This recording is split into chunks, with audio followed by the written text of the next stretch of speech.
Alors, exercice pratique, créer un modèle de machine learning, sélectionner, entraîner et tester un modèle de classification en utilisant l'apprentissage supervisé, expliquer la différence entre l'évaluation, l'ajustement et le test en comparant la précision obtenue avec les jeux de données de validation et de test.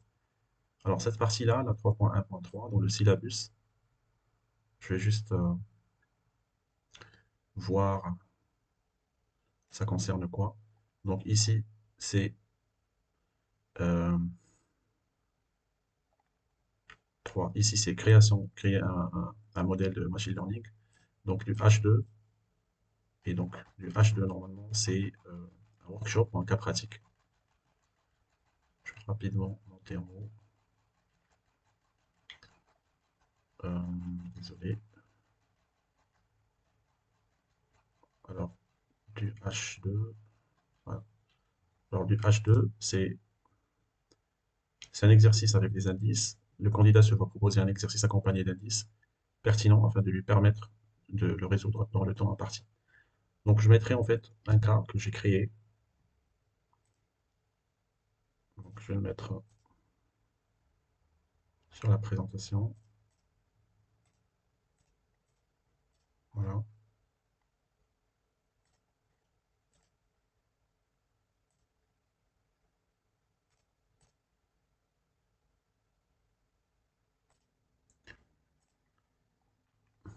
Je ne sais pas si c'est visible ou pas. Ok. Et je vois que c'est visible. En fait, ça, c'est en fait ce mini workshop. Le but, c'est de créer en fait une machine learning qui permet de. Donc, premièrement, on va l'entraîner avec ces données-là, avec des phrases, et elle va détecter si c'est une chaîne de caractères. Une phrase, si c'est un spam ou c'est pas un spam. Donc, c'est ça en fait l'idée générale. Donc, pour cela, en fait, on a une fonction countVectorize qui fait en fait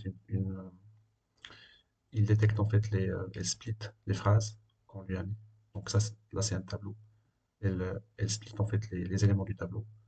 Et ensuite, elle fait appel à un modèle, ce modèle-là, multi, non, NP.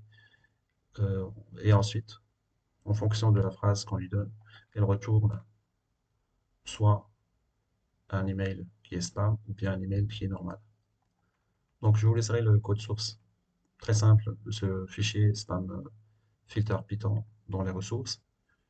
Et pour les personnes qui ne sont pas habituées avec le dev, je vous laisse aussi les commandes à faire. Donc c'est très simple, en fait, il faut installer Visual Studio, ensuite créer un répertoire sur votre bureau. Je vous laisserai en fait ça.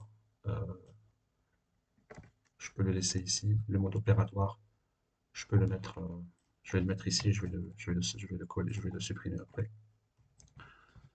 Donc voilà. Euh, Commentaire ici. Donc je vais le supprimer. Donc on crée un répertoire. Moi j'ai créé un répertoire sur mon bureau. Ensuite on se met sur le répertoire euh, et on installe en fait une machine virtuelle sur Python. On crée un fichier .vrnv.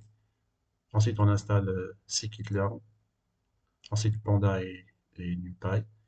On vérifie que c'est bien passé. On vérifie la version de Python. Ensuite, vérifier la version de scikit installée avec cette commande-là. Et en fin de compte, pour exécuter et on crée en fait le fichier ici.